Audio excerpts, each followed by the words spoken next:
What's poppin', peeps? What's good? How are you doing? Welcome to a new video. And as you can see by the title, it is my top 10 anime waifus. Now, besides talking about the obvious aesthetic reasons as to why I love these characters, I'm just gonna go through all 10 of these women. I'm just gonna give my other reasons for liking them. So if you're hyped up for today's video, squat up on that like button. I need you to do that for me. Let's shoot for 5 likes. I think that'll be simple enough. Without further ado, let's get started. Starting off this list at number 10 would be my second favorite character from Miss Kobayashi's Dragon Maid. My favorite character is actually Kana, but I am not trying to end up on some list. So taking the spot is Quetzalcoatl, or Lukua. Of all the dragons in the show, she's the most chill and mature. Despite the fact that Lukua is the most powerful dragon ever mentioned due to being a former goddess, you'd never know just from her general demeanor. While other dragons feel superior to most humans, she never shows any sign of hatred or racism towards humans. This might be due to her being the one responsible for creating humans, but let's chalk that up to her kind nature. Lukua is a lovable character, and I love every scene she's in. Let's step into the world of hope and despair to see my number 9 pick. This would be the only girl on this list who started in a video game, but since the game has an anime adaptation, she counts! And that girl is Aoi Yasuhina. Keep in mind that if you haven't played Danganronpa, but you plan on it, there are spoilers coming up, so skip ahead if you need to. Hina was introduced as the ultimate swimming pro, and was one of the 6 survivors in the skill and cool life of Host Peak Academy. Though she wasn't packing much in terms of brain power, she made up for it with an unyielding positive attitude. Well, that attitude yielded at times, but what can you expect when your headmaster is Monokuma? Despite all of that, Hina was actually one of the few likable characters in the game. I'd gladly help eat all the donuts. Speaking of food, my 8th choice obviously belongs in the kitchen. And that wasn't a sexist joke. Food Wars is a show centered on the elite cooking school where everyone is in the kitchen. Even though I can't eat her dishes anymore, Ikumi Mito, come on down! Hailing from a prominent family that specializes in high quality meat, she's no slouch when it comes to the protein. Her surname, Mito, is a pun on the English word meat, while her nickname in the sub, Nikumi, contains the word Niku, which is the Japanese word for meat. Initially an arrogant chef that was part of Erina's inner circle, her defeat by Soma led to some much needed character development. And it showed. She's driven by a desire to be accepted, and her time with Soma and his friends has shown her that she can be accepted by simply being herself. Also, I really like her hair. My number 7 might get me in trouble. High School DxD literally has a whole cast of waifu material, but it's usually one who sits on the throne. I'm sorry, Rias, but for me, it's Akano who's taking that spot. Here's the thing, I like Rias.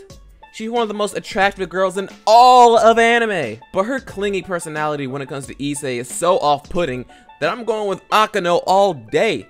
Not only that, but Akano has a more attractive personality in general. Whereas Rias is more stern, strict, and dignified, Akano is a lot more playful and lenient. Not to mention that she's half devil, half fallen angel. If you want to have a Rias versus Akano debate, I'll accept your challenge. Just be prepared for all the facts. In the next spot at 6 was another one I had to think hard about. I mean, there's Robin, Boa Hancock, Vivi, and even Shirahoshi. But in my heart of hearts, I had to go with everyone's favorite navigator, Nami.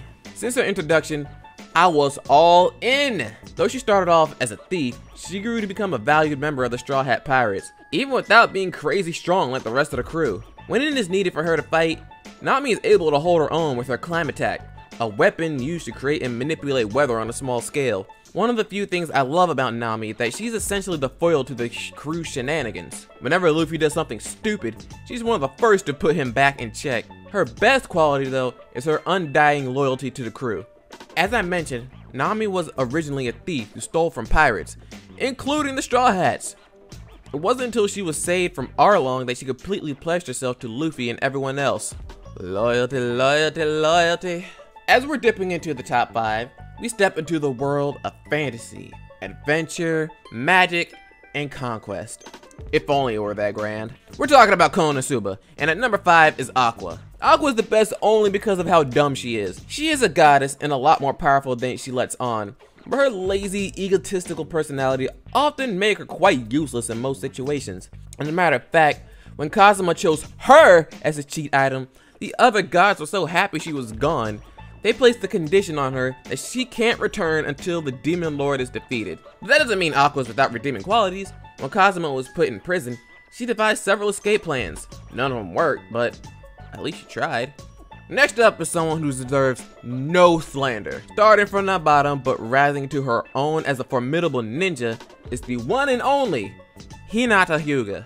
Unlike most on this list, Hinata was a character I actually got to see grow during the years since starting the anime in 2005. Like her future husband, she didn't start off particularly talented in any way. The only thing she had going for her was her Byakugan. But since she didn't have the drive to be a decent fighter, Hinata was disowned from her family as a failure. It was only after observing Naruto that she began to become stronger herself. One of her biggest moments was during the Chunin exams during her fight with Neji. Though she was brutally defeated at the hands of her cousin, it was one of the first times in her life where she was able to stand her ground. From that point on, Hinata continues her path to growing into arguably one of the most dynamic characters in the entire show. Fairy Tail. An anime full of stunning, beautiful wizards from all over. But like any kingdom, there must be a ruler to stand above them all. And that ruler is the Queen of the Fairies, Urza Scarlet. As her title suggests, Urza is the strongest female wizard in the Fairy Tail Guild. She's so ridiculously powerful that she can accomplish feats that are far beyond human comprehension, only to be justified with the phrase, "It's because she's Urza." She's become an S-class wizard due to just how strong her determination is. Get this. Towards the end of the Tartarus arc, Urza was captured and tortured by the demon Kyoka. Kyoka's curse severely heightened Urza's sensitivity to pain, to the point that simply touching her was agonizing. Soon after, the two were engaged in a full-on battle. Not only was Kyoka's curse still in effect, but with Urza's other senses robbed as well. And guess who still came out on top? And you know why? 'Cause she's Urza. Taking the number 2 position is another girl with a lot of emotional baggage, but even more attitude. Give it up for Honnouji Academy's finest, Ryuko Matoi. Ryuko is all about that action. All in the first episode. She whoops on a gang of delinquents, is unfazed by a hanging body at the entrance of her school, immediately challenges Satsuki to a fight, and eventually takes down one of the school's elite fighters. A good portion of the anime is all about her taking down each opponent thrown her way in order to get to the person she believes killed her father. Even though Ryuko is brash, foul-mouthed, and all-around reckless, she's still a decent human being who really only fights out of necessity. She might comically threaten those who annoy her, but never actively seeks out violence just for the sake of violence. Just ask Mako how cool Ryuko really is. Okay, it's time to reveal my number 1 girl. It's Astria from Heaven's Lost Property. No intro needed. No crazy explanation. I just love simple-minded, ditzy characters. And calling her simple-minded is putting it nicely. In the anime, all the Angeloids excel in 2 stats while being deficient in the 3rd. In Astria's case, she's super strong and expressive, but she's almost completely empty upstairs. The girl will literally eat fish bait while it's still on the reel. And that's all the more reason why Astria is my number 1 girl. Thanks for taking the time to watch this video. If you did enjoy yourself, hit that like button. Let these people know that we're out here. Let YouTube know that you guys like this. Put it in the algorithm. Algorithms, cuz. And I'll catch you guys in the next video. Comment your top 10 favorite girl. Comment your top 10 waifus. Let's discuss in the chat. I want to see what you guys think. Are some of mine included in yours? Are none of mine included in yours? Let's see what you guys have to say, and I'll catch you guys in the next video. Bye!